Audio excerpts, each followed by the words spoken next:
Good morning, USA, and welcome to another scintillating episode of the Bernie or Bust Show. Unshaved, unbathed, unedited, and unscripted. Today we're making the case, again, to suburban, urban, elitist Democrats. You can't bring us all to heel.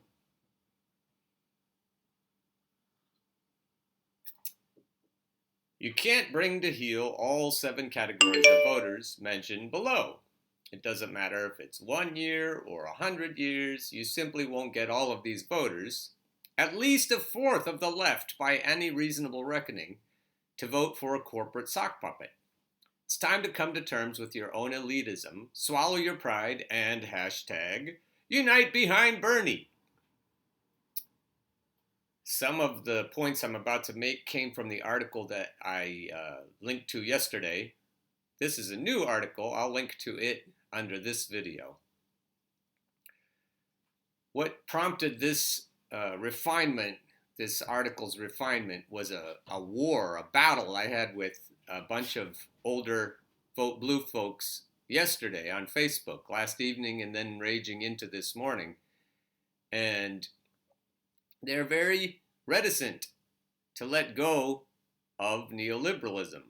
At the end of this article, I make the point, but I want to make it now in case you only watch a little bit of this. This is a very intellectual article about how we're letting go, finally, of neoliberalism, that it's in the sunset. I like this idea. And it's true and well supported here. To anyone who lived through the Clinton years or merely remembers the Obama era, the discrediting of neoliberal ideas that were once sacrosanct among Democrats is nothing short of astonishing. So the Democrats I'm arguing with apparently haven't gotten the memo. So this is directed directly at you. Older Vote Blue folks, mostly, who aren't the actual movers and shakers of the DNC, because the DNC insiders would much rather have Trump than Bernie, these older Vote Blue folks say that they will vote for Bernie if it comes to it in the general election. But they don't trust Bernie to maintain the status quo that favors them, and they don't identify with him, socioeconomically at least, the way they do with Elizabeth Warren. These older, better educated elitist voters still hold to the idea that somebody has to do those jobs. If they could be persuaded to vote for Bernie in the primaries instead of Elizabeth Warren, we would at least have a non-evil candidate instead of a lesser evil candidate to face Donald Trump.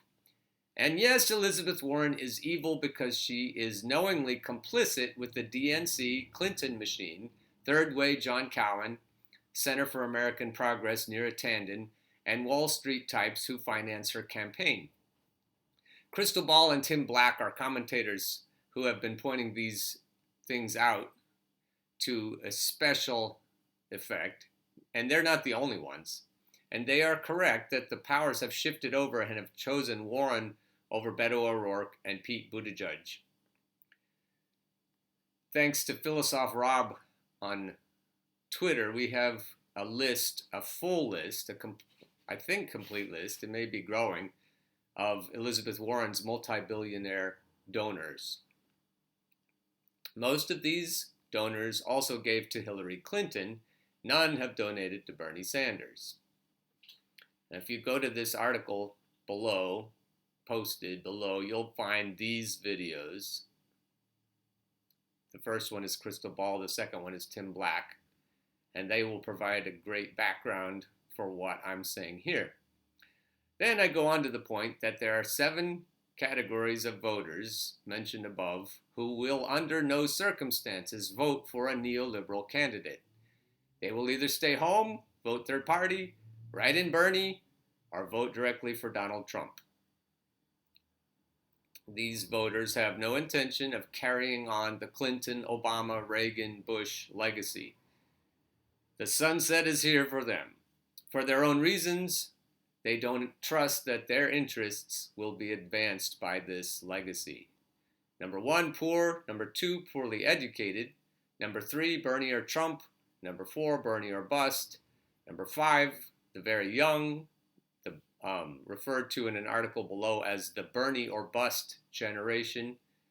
Number 6, true leftist intellectuals who understand predatory capitalism, aka neoliberalism. Democratic Socialists of America, DSA, is the possible 7th category.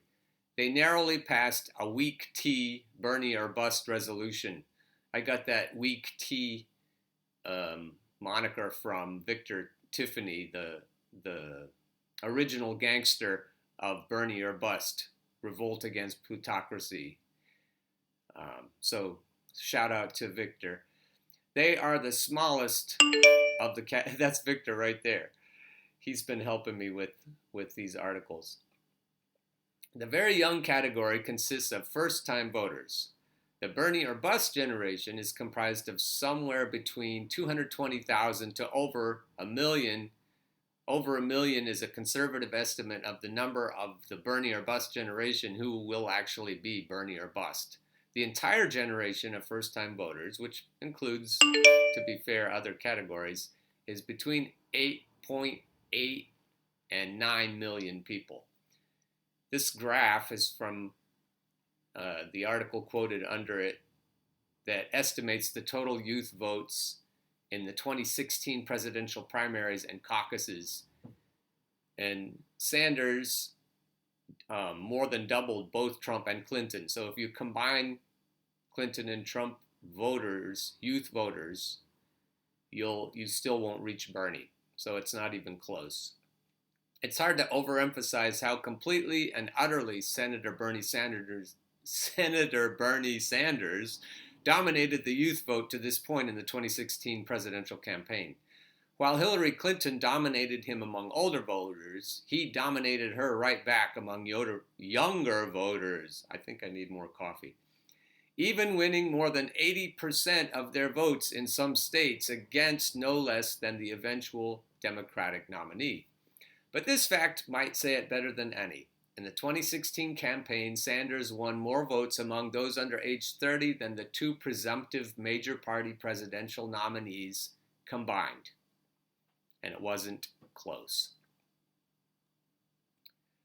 At this point, we need to make it clear to the Vote Blue team that now is the time to face reality. Not in November, when you have yet again put an unelectable candidate up against Donald Trump. Whether you like it or not, we are facing the sunset of neoliberalism. And please go read that to understand that the times really are a-changin'.